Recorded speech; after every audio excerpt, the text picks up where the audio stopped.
O Dr. Pupo é uma pessoa extremamente interessante. Homem muito sério, formal, mas nem por isso ele deixava de ser uma pessoa disponível, atenta e extremamente interessada, extremamente responsável e interessada em ensinar. Era um clínico, a formação dele tinha sido no sentido de ser um conhecedor profundo, tanto da neurologia clínica, como da eletrocardiografia, como da neuropatologia. A eletroencefalografia, na verdade, foi uma das coisas mais importantes que aconteceram ao longo da história para o diagnóstico dos pacientes com epilepsia. Nesse sentido, este centro teria a sua origem, tem a sua origem, com a vinda do professor Pupo, introduzindo a eletroencefalografia aqui no nosso meio, em Ribeirão Preto. O professor Paulo Pinto Pupo era de origem ribeirão-pretana.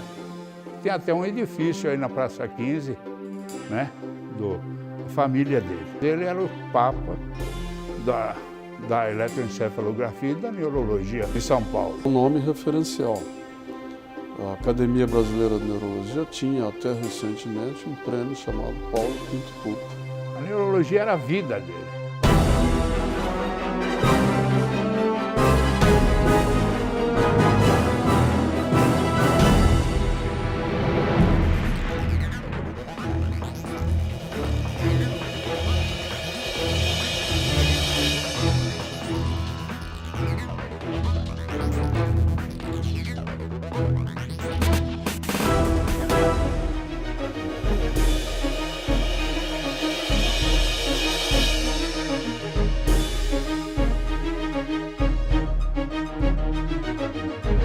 Ele se formou em 1935, na Faculdade de Medicina da Universidade de São Paulo. Mas, no primeiro ano, já dos primeiros anos, ele frequentou a enfermaria, a segunda enfermaria. E lá estabeleceu, já logo no começo do curso, as bases clínicas. Quando chegou no quarto ano, ele prestou concurso para aluno residente no Hospital Juqueri. Aluno residente. E ele passou a ser residente de fato, porque passou a morar no hospital durante 2 anos, os 2 anos do seu curso. E com isso, ele aprofundou seus conhecimentos em clínica psiquiátrica, em clínica neurológica e em neuropatologia. Tanto é que a tese dele de docência, que foi um marco, ele estudava pacientes que entravam em coma insulínico no tratamento psiquiátrico e avaliava a involução neurológica dos reflexos que o doente ia perdendo à medida que entrava em coma e na recuperação desses mesmos reflexos à medida que ele voltava do coma insulínico. Então foi um marco importante na neurologia, essa tese dele que tecnicamente até hoje discute, não há defeito. Então ele era um grande professor, assim, organicista, grande semiólogo da neurologia, né? Em 1944, ele fundou o primeiro serviço de eletrografia do país, juntamente com um sócio que chama Olavo Pazzanese, e foi o primeiro. Sendo que mais tarde ele foi aos Estados Unidos e Canadá para se aperfeiçoar. Extra-fronteira, era conhecido na Argentina, apesar da Argentina já ter eletroencefalo, vinham argentinos fazer eletroencefalografia com o Dr. Pupo em São Paulo. E o Dr. Pupo formou muitos eletroencefalografistas que vinham estagiar com ele com uma exigência, que a pessoa soubesse neurologia clínica. Ele não admitia, como clínico que ele era, que o indivíduo fosse apenas um eletroencefalografista. Ele achava que tinha que ser mais amplo, tinha que ser um clínico neurologista com conhecimentos básicos de neurologia para poder fazer eletroencefalografia. Ele formou em 1935. Em 1937, ele foi convidado pelo professor Gerner, que foi o seu orientador no Juqueri, a neuropatologia, para ser assistente na nova clínica neurológica da Escola Paulista de Medicina. O Dr. Gerner faleceu precocemente, faleceu aos 35 anos, eu acho, e assumiu o professor Paulino Watt Longo, que o convidou como chefe de clínica já em 1939.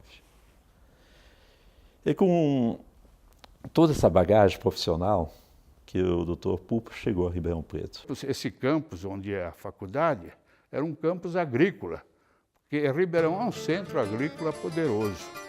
E se fez uma escola agrícola aqui muito boa. Só que os indivíduos que se formaram nela, somente 2% havia voltado para a agricultura. 98% estava trabalhando no comércio. Com esse argumento, o professor Zeferino conseguiu, junto ao governo do estado, a fazenda do Schmidt. Então a faculdade se instalou nessa fazenda. Era uma fazenda mesmo, com mato alto,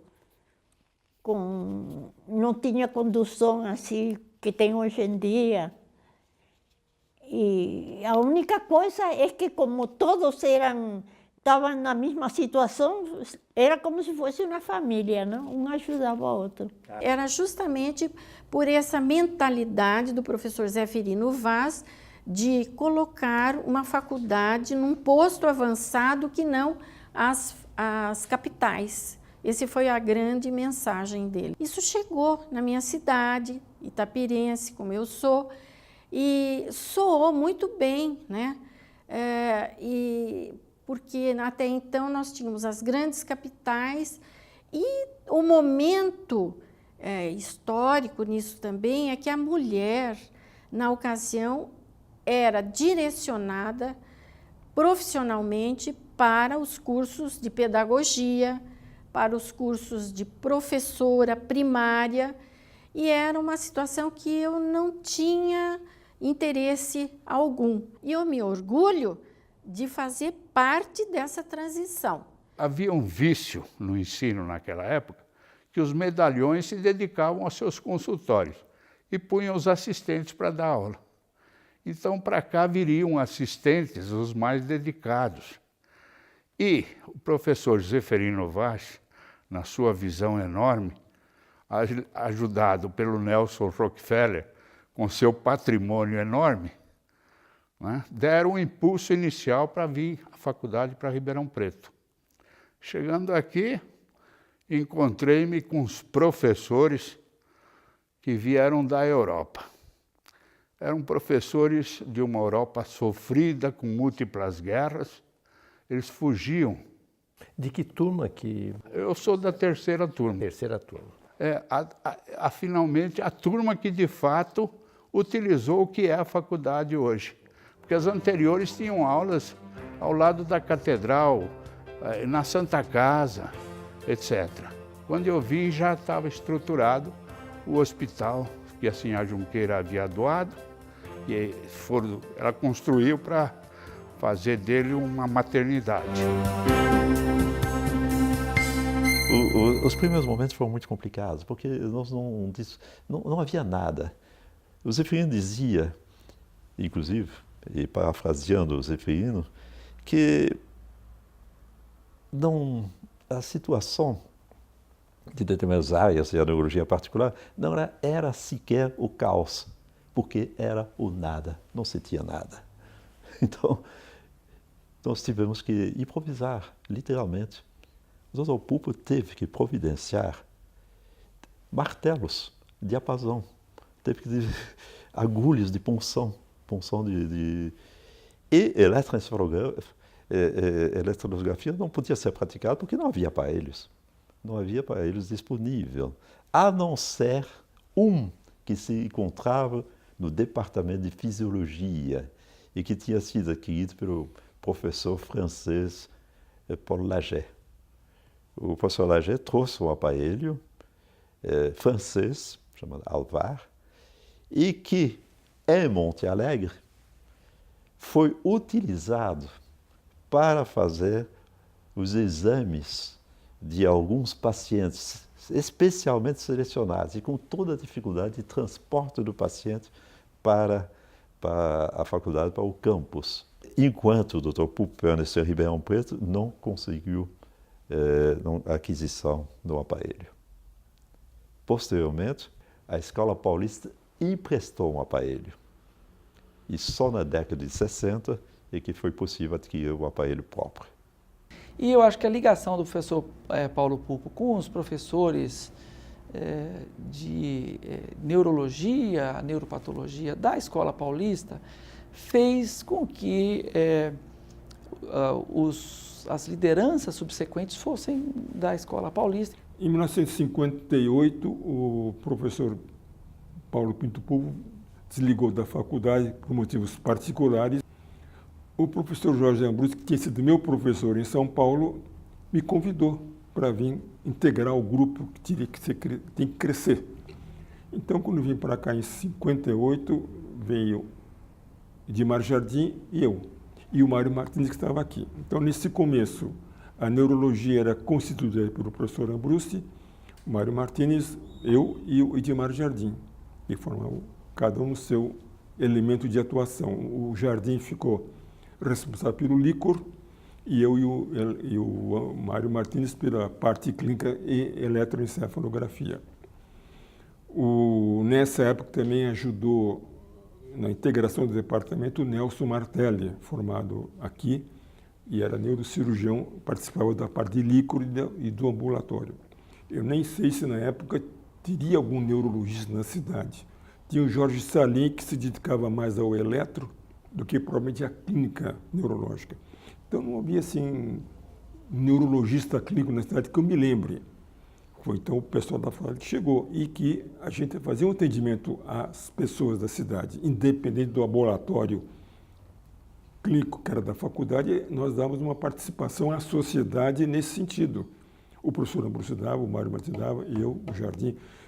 Quer dizer, era uma forma de a gente poder contribuir com a sociedade na parte de de neurologia clínica, que ainda estava aqui, vamos dizer assim, muito no começo, né?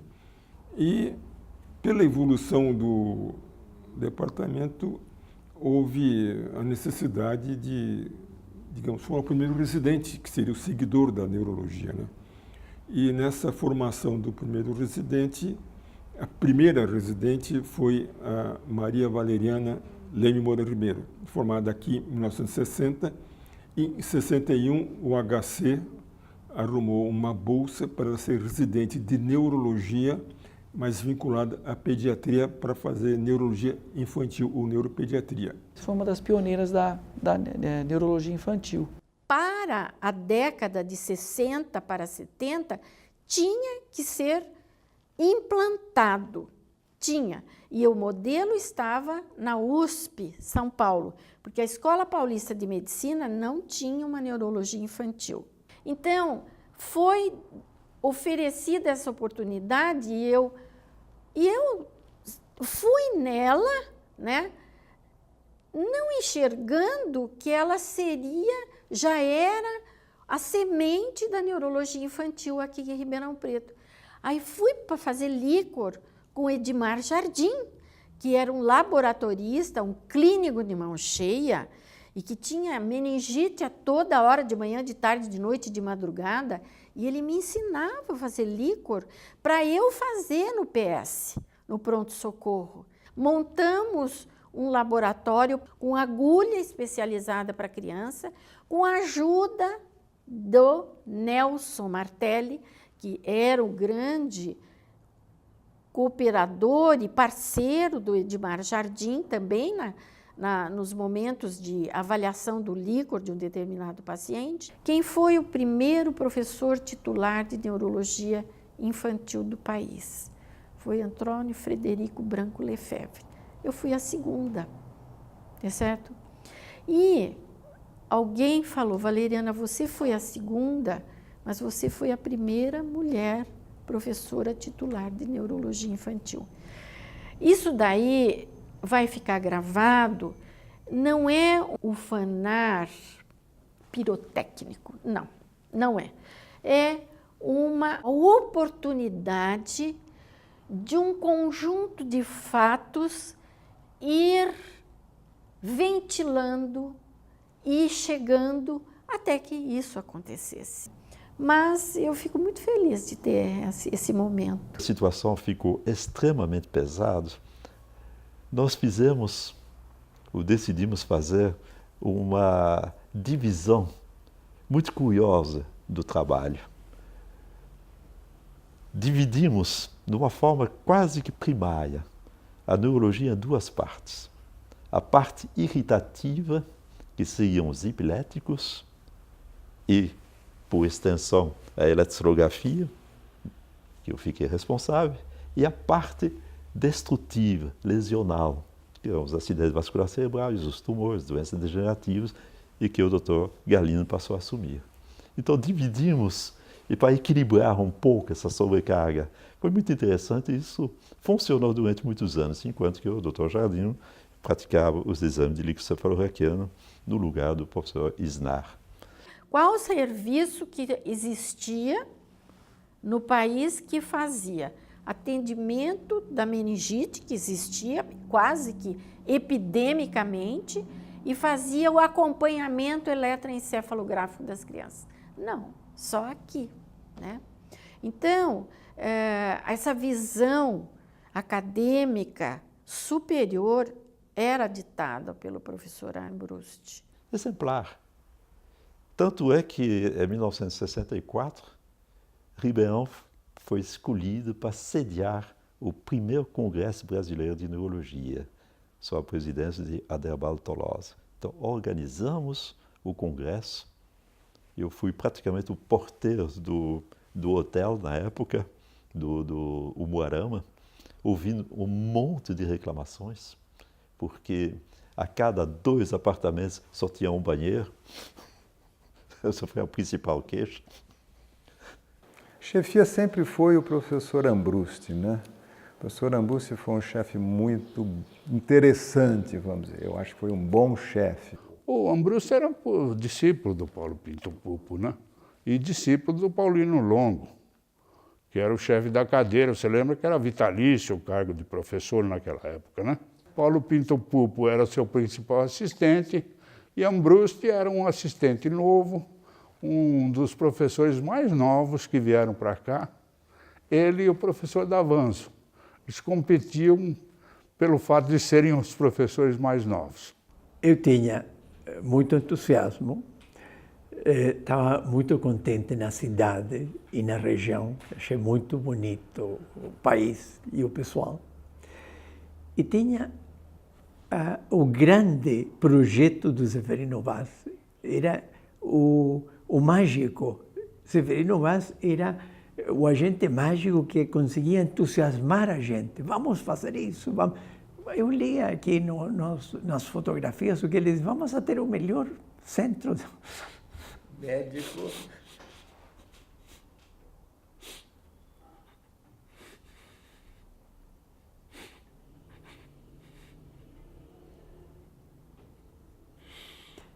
Assim que tínhamos a fantasia e o projeto do Severino Vaz, que entusiasmava a gente. E ficamos no local aí, Visconde de Inhaúma. Visconde de Inhaúma. Uma casa pequena, onde tinha neurologia, psicologia médica e dermatologia. Dermatologia. Um espaço muito próximo que era pequeno para todo mundo. Que era o Paulo Pinto Pupo, da neurologia, Hernando Avanzo na psicologia médica, que não tinha psiquiatria ainda? Não, não tinha. Não tinha. E o Bekele. O Dr. Bekele na dermatologia. Dermatologia. E companheiros da aventura que tinha aqui, que nos entusiasmou o Severino Vaz, né? Foi muito apaixonante aquele tempo. Que, segundo palavras do próprio Zeferino, ele escolhia a dedo os grandes nomes das diversas áreas, os grandes cientistas, para integrar na filosofia que ele se propunha quando criou a medicina de Ribeirão Preto. Tempo integral, dedicação exclusiva ao ensino e à pesquisa.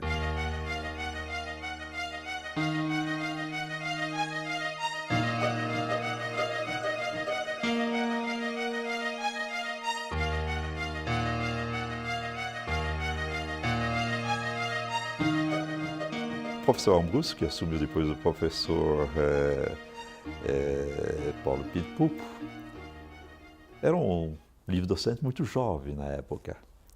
E ele considerava a neurologia como uma somatória de assuntos que podiam se constituir em disciplinas.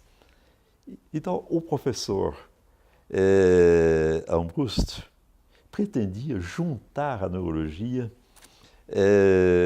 outras disciplinas, principalmente a neurocirurgia, coisa que ele nunca conseguiu, que a neurologia sempre se esquivou.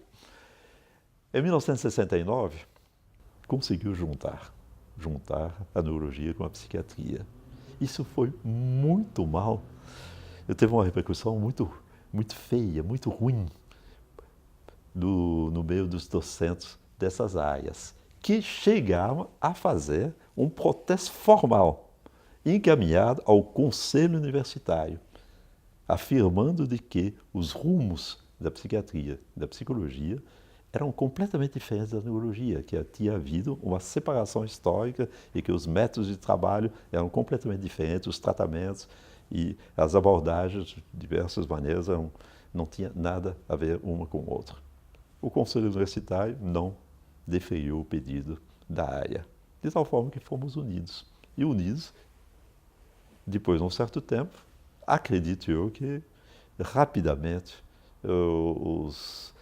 os melindres deixaram de existir. Deixaram de existir porque adotou-se uma política de autonomia de relativa autonomia das diversas áreas. Um indivíduo conhecedor das ciências neurológicas, não é da neurologia, das ciências neurológicas, ele traz a mentalidade de países desenvolvidos, né? E implanta aqui em Ribeirão Preto. Na época não existia computador, era uma máquina de escrever. Então era difícil. Mas quando você entregava um trabalho para ele, ele queria que o trabalho tivesse perfeito. Ele não admitia erros. Ele orientava muito. Ele sabia tudo.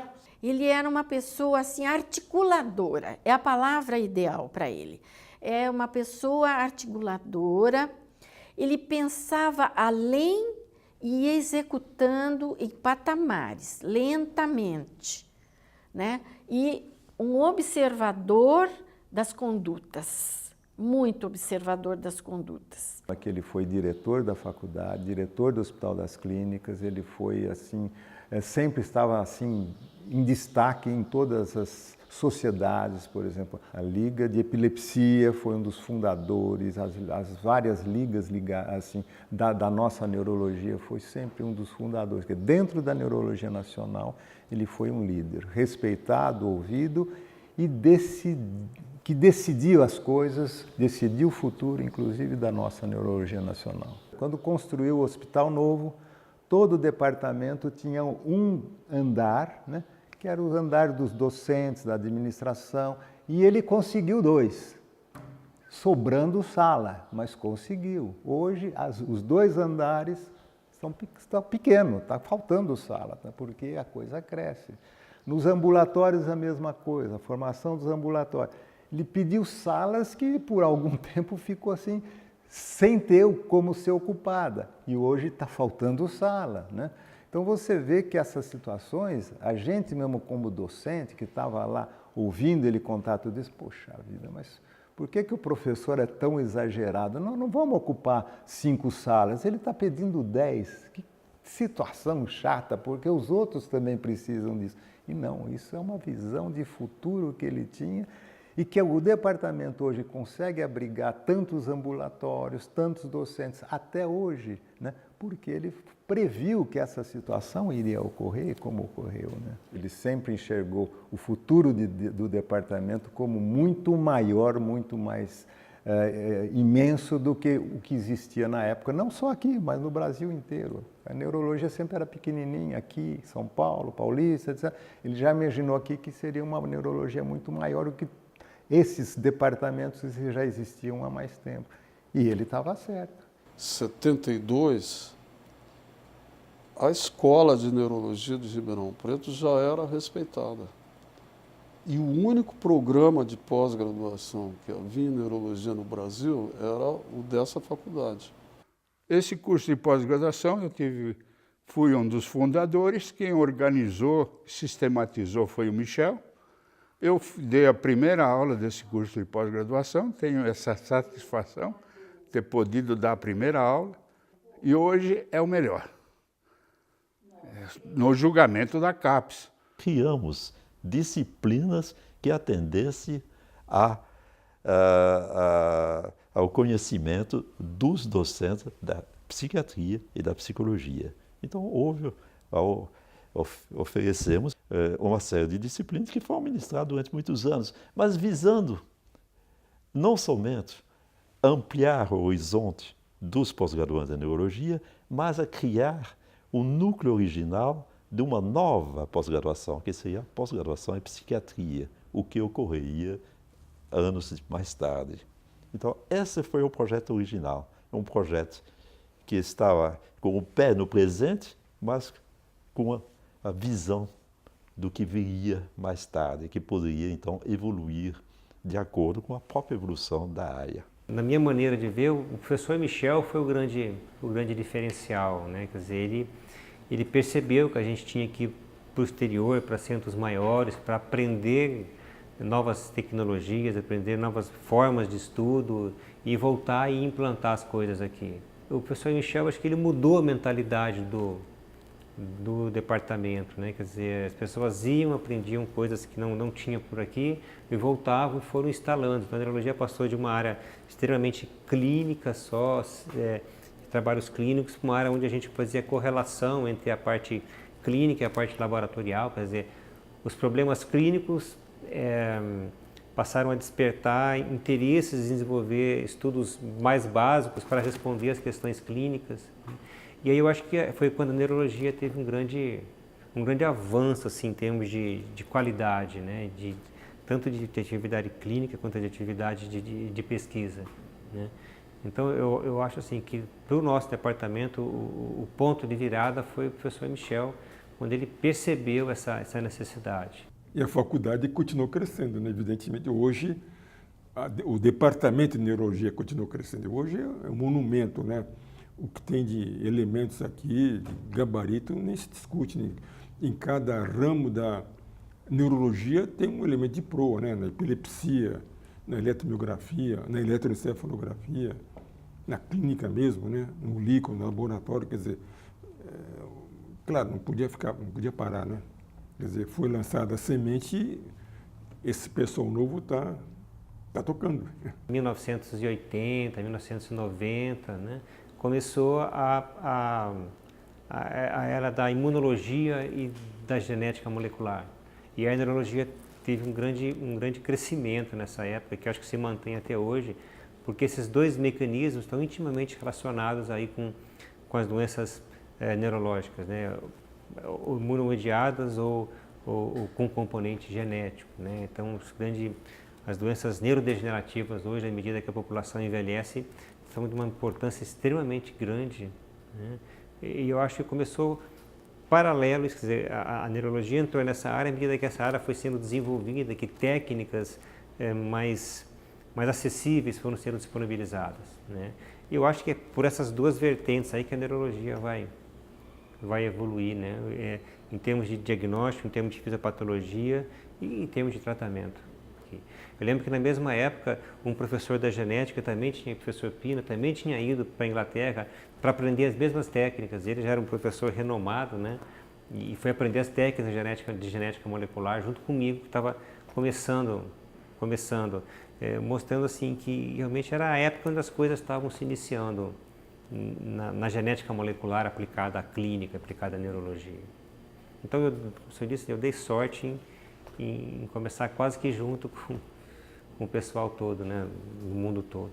A semelhança da história da neurologia a gente foi fazendo aqui, né? A gente chamou os pacientes, reuniu os pacientes com neuropatias hereditárias, foi estudando clinicamente esses pacientes, foi fazendo a neurofisiologia, a morfologia desses pacientes, e aí precisava dar o próximo passo, que era a genética, e que a gente não dispunha aqui, né? E não dispunha no Brasil. Você pode dizer que você começou esse trabalho no Brasil? Na parte de genética molecular das neuropatias periféricas, eu acredito que sim. Né? Assim, até hoje, acho que não existe nenhum centro no Brasil que faz os testes que a gente faz, a quantidade de testes que a gente faz, né, os estudos que a gente faz aqui. Esta escola, definitivamente, é remarcável, é destacável como o centro de formação e conhecimentos em epilepsia em adulto e criança. Eu lembro que, até por esse episódio do falecimento do meu pai, foi justamente quando eu estava indo para o 3º ano de faculdade e eu tinha um interesse muito grande de fazer experimentação, né? Estudar modelos de doenças neurológicas em modelos animais. Mas naquela época foi muito difícil e eu, na verdade, acabei me distanciando do prédio central do laboratório, que me trazia muita tristeza, muita dor na época. E eu me envolvi muito com a clínica.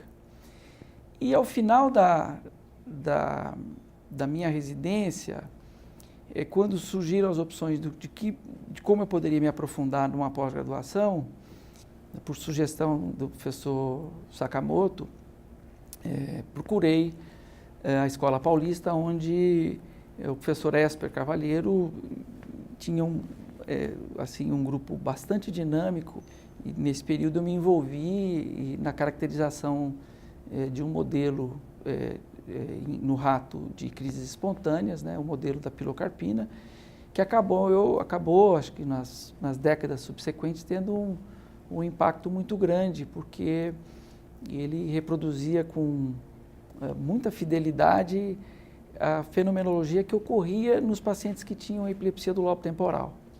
Então, hoje, talvez seja um dos 2 ou 3 modelos mais estudados na neurociência, né?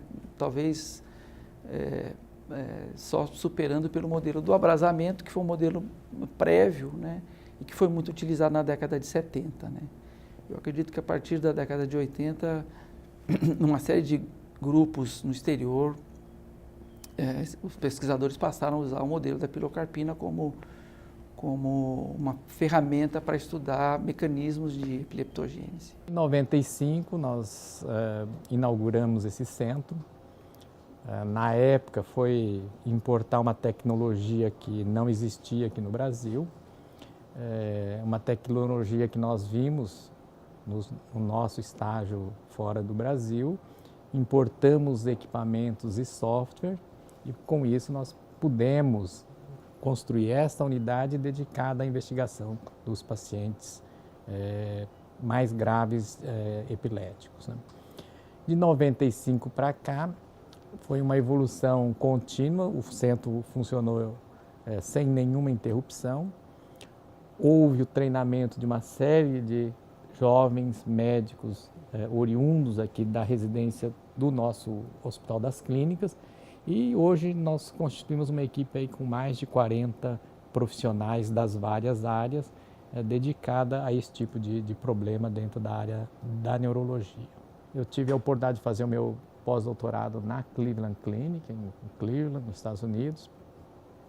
Depois passei algum tempo na Alemanha, num centro semelhante a esse, e nesse período, refletindo sobre aquilo que a gente tinha visto, vivenciado, a gente concluiu que a cirurgia de epilepsia, mesmo para um país naquela época em desenvolvimento, com poucos recursos, era um caminho que a gente deveria trilhar e tentar trazer todo o avanço da tecnologia para o nosso país.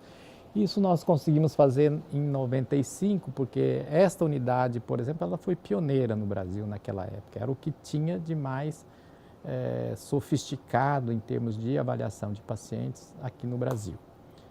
Então, por isso, daí do salto da epilepsia, da epileptologia clínica comum, até a epileptologia cirúrgica, que é o que a gente faz de 95 para cá, foi realmente uma transição natural, gradual, por causa da preocupação com esses pacientes mais graves e com a frustração mesmo de não estar, mesmo num centro universitário, não estar resolvendo o problema desse tipo de paciente. Também a neurocirurgia passou a ser beneficiada, porque quando nós localizamos uma área cerebral, uma área que gera foco, ou uma área funcional, por exemplo, a área motora, isso é muito importante em outros tipos de neurocirurgia. Por exemplo, se eu tenho uma lesão tumoral perto de uma área motora, eu também uso a mesma metodologia que foi utilizada na cirurgia de epilepsia para eu localizar a área motora e poder fazer a ressecção do tumor com mais segurança.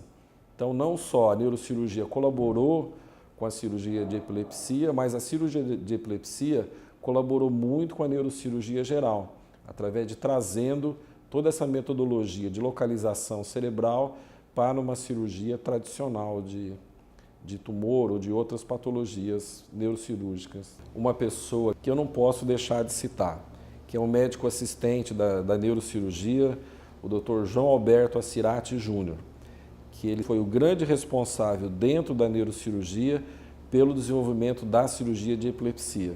Ele vislumbrou também, junto com o Dr. Sakamoto, que essa seria uma área importante e ele fez um treinamento em Cleveland também, quando o Dr. Sakamoto estava lá, e é uma pessoa que nós devemos lembrar e reverenciar.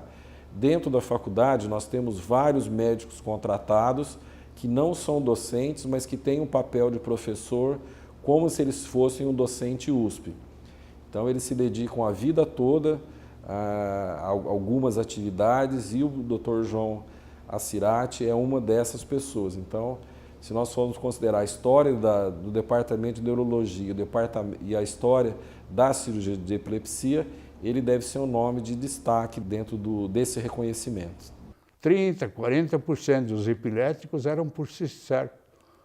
Tinha uma quantidade de epilepsia aqui fora do comum. Os pioneiros do combate foram Oswaldo Massaíti, que, junto com a esposa, que é enfermeira sanitária, acabaram com a neurocistercose.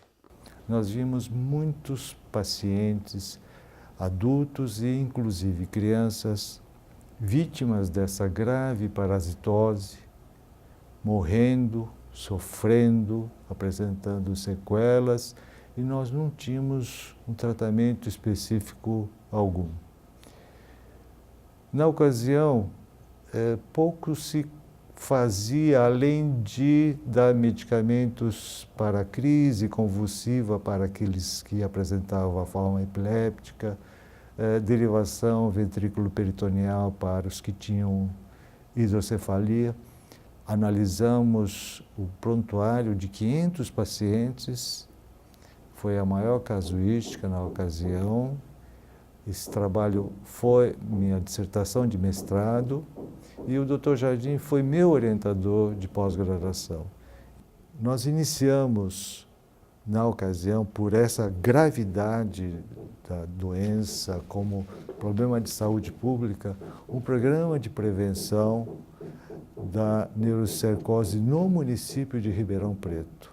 Nós conseguimos implantar inicialmente a notificação compulsória da doença, a fiscalização de todas as hortas produtoras de verduras do município, da qualidade da carne vendida, a visita ao domicílio de familiares para a busca de investigação de teníase na família, fiscalização dos abatedores de carne para ver a qualidade da carne e, mais recentemente, a obrigatoriedade do parasitológico de fezes dos manipuladores de alimentos.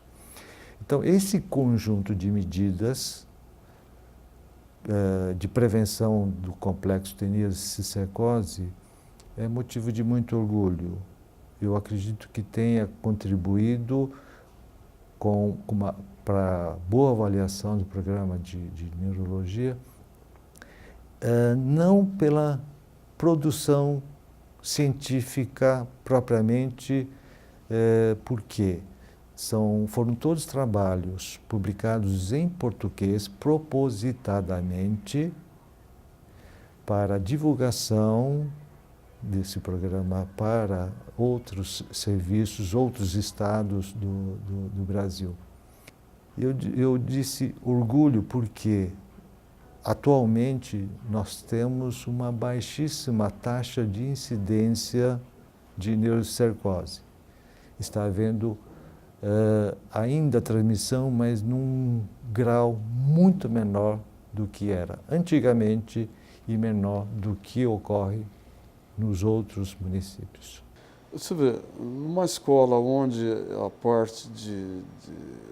maior parte do tempo não é atender pacientes, nós temos nomes referenciais do Brasil, né?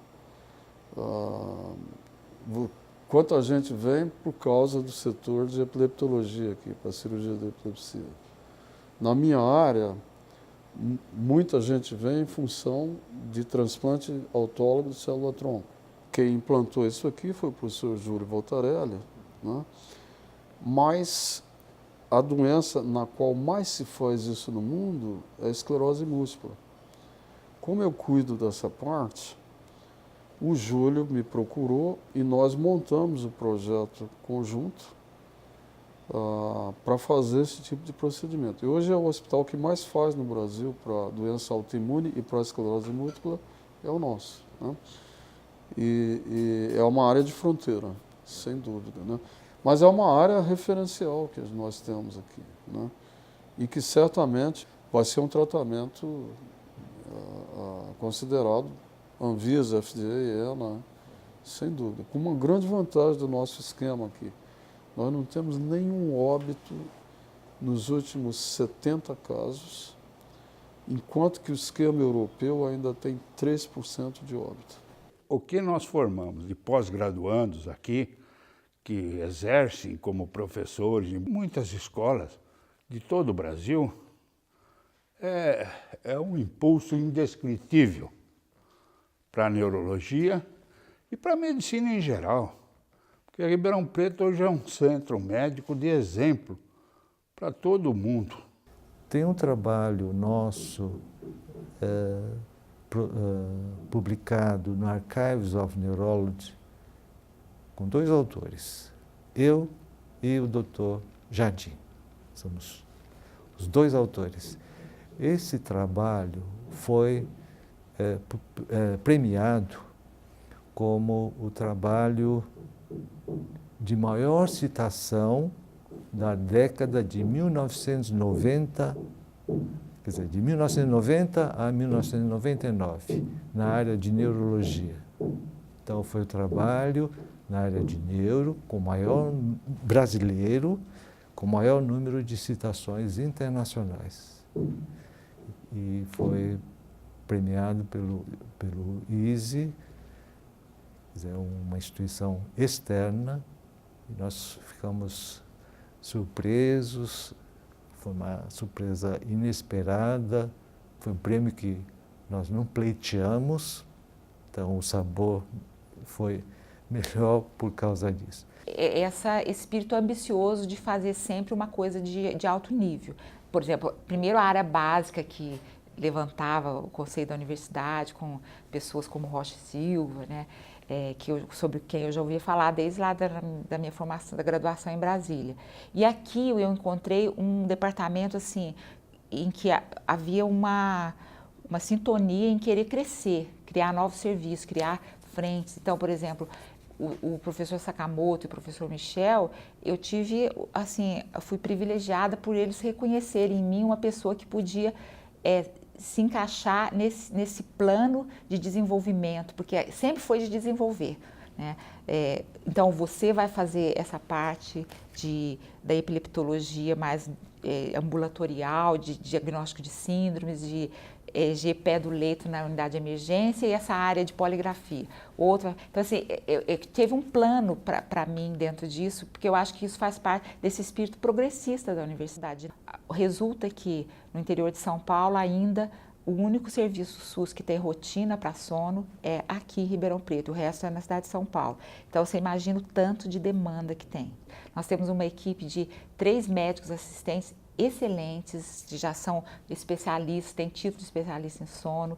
eles ensinam, todo ano nós temos uma demanda enorme, nós estamos formando muitas gerações já que estão indo ser professor, tanto de eletroencefalografia quanto epilepsia, quanto sono, né? Então, é assim, agora nós temos um ambulatório multidisciplinar na Casa 20 dos distúrbios respiratórios, que são só uma parcela dos distúrbios do sono, embora muito prevalente, né?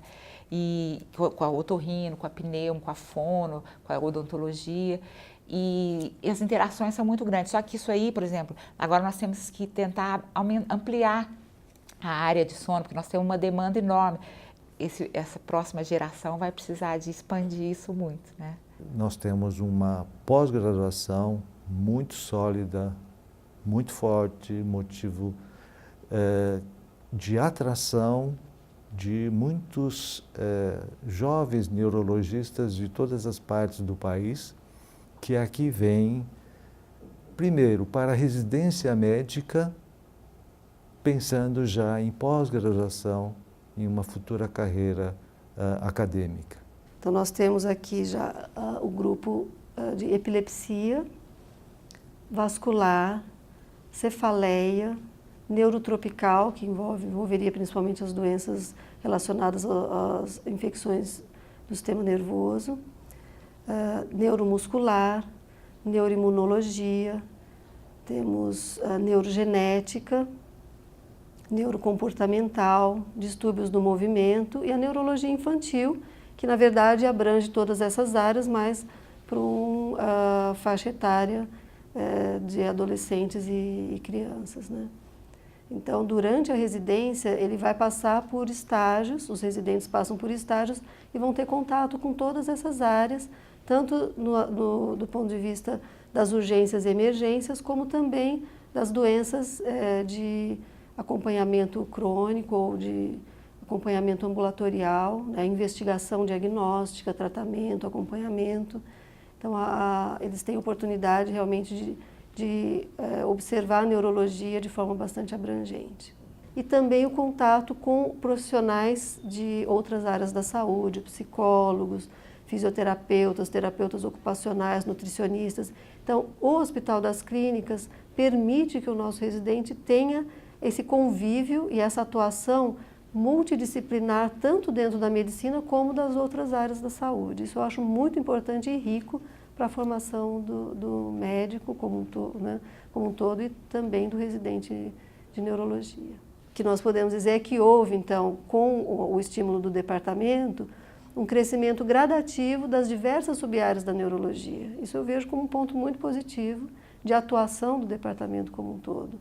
E que hoje a gente pode oferecer aos residentes de neurologia um aprendizado nessas diversas áreas. Então, o que a gente sente é que as pessoas estão escolhendo vir de fora para uma formação aqui. Como primeira escolha para a residência aqui, para mim, um indício de que é considerada uma das melhores residências do país. Com um fator extremamente importante, que não pode deixar de ser falado. O professor José Geraldo Speciale foi responsável pela enfermaria de neurologia até agora, quando se aposentou. E ele é o melhor neurologista dentre nós todos em termos de conhecimento de neurologia amplo. E ele imprimiu um patamar de qualidade à enfermaria que é reforçado pelos grupos. Então, o professor José Geraldo Speciale tem um papel muito importante na formação do residente ao nível de enfermaria. Acho que hoje, depois de passado, estou aposentado, esse ano me aposentei, a gente sempre reflete sobre o que fez durante esses anos todos, o que você fez de mais importante, o que você deixou, o que você está deixando. Eu tenho a impressão que eu estou deixando plantado no meu serviço, no meu setor, a multidisciplinaridade. Quer dizer, você sabe muito bem que médico gosta muito da multidisciplinaridade. As freiras eram as enfermeiras. Então, olha, faça isso, faça aquilo. Pois não, senhor. Então, o médico foi criado nessa multidisciplinaridade. E até hoje guarda essas características de ter muita dificuldade em assumir, quer dizer, que outros profissionais da saúde possam ter uma atuação importante desde que conversado, discutido e ouvido. O que eu ouço das minhas colaboradoras, dos meus colaboradores, é que eu dei oportunidade para que a multidisciplinaridade fosse desenvolvida. Então, hoje no meu setor, tanto na enfermaria como lá no ambulatório, na enfermaria nós passamos visita com enfermeira, com farmacêutico, com fisioterapeuta, com terapeuta ocupacional, e todos opinam sobre o paciente que está lá internado. Não só a opinião médica, neurológica, do docente, dos residentes, mas todo esse pessoal opina para cada um dos pacientes. Mesma coisa no ambulatório. Um ambulatório de dor e cefaleia tem dentista, tem psicólogo, tem fisioterapeuta. Então, é multidisciplinar também. Eu acho que isso foi talvez um grande passo que eu dei dentro dessa área que eu atuo, né? E também abracei, né, com afinco essa ideia de que para você ter um nível bom, você tem que pesquisar e tem que publicar. Então, nós conseguimos fazer um núcleo de pesquisa muito grande, né? Hoje nós trabalhamos com o pessoal daqui de Ribeirão Preto, na Faculdade de Medicina, publicamos junto com a farmacologia, com a fisioterapia, aqui fora junto com a odontologia de Araraquara, junto com a odontologia de Bauru. Isso cresce o volume de publicação, porque cada um publicando coisas correlatas e seguindo uma linha, então isso produz muitas coisas boas de nível internacional. Mas eu acho que esse último arranco na multidisciplinaridade a gente deve muito ao doutor Hamilton, né? Hamilton Antunes Barreira, que era o chefe do departamento nessa época, ele que foi atrás, procurou e investiu e convenceu a todos nós a aceitarmos docentes de outras áreas no nosso curso de pós-graduação. Então, acho que ele também foi assim, na neurologia em si, talvez ele tenha sido uma das pessoas mais importantes. E a primeira missão administrativa que eu tive quando cheguei, que o professor Michel era chefe, me passou, foi dar responsabilidade do laboratório de neurologia para mim, o ambulatório de neurologia. O que eu fiz? Eu procurei dividir, primeiro reduzir o número de atendimentos, porque o PA era aberto. Caiu de 14 mil para 7 mil na época.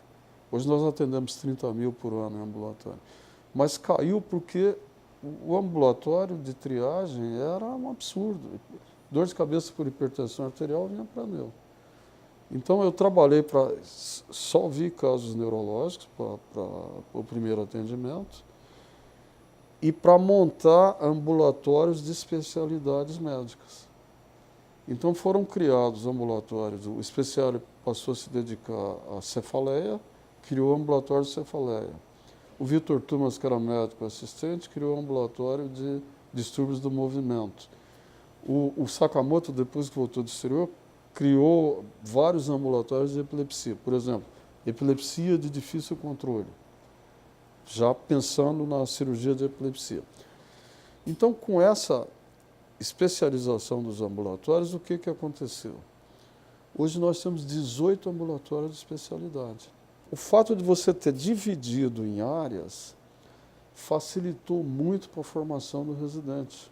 E esses ambulatórios altamente especializados, eles são capazes aí de oferecer um tratamento clínico assim, altamente de uma alta especificidade, né, de um alto gabarito, né, e ao mesmo tempo isso é fonte para as nossas pesquisas, né. A gente recebe pacientes aqui da região toda do Brasil, do estado, do Brasil todo, às vezes até de fora do Brasil, né? E isso realmente forma um substrato para a nossa pesquisa. Ensino, pesquisa e assistência, né? Quer dizer, uma coisa ajuda a outra ali. No decorrer dos anos, principalmente a partir do professor Michel, Lison, professor Hamilton, quer dizer, uma geração que eu tive mais contato, é justamente isso, quer dizer, o esforço de todos para que as pessoas se formem, mesmo que não sejam nas suas próprias áreas, mas em áreas que a neurologia tem carência e que precisam se desenvolver.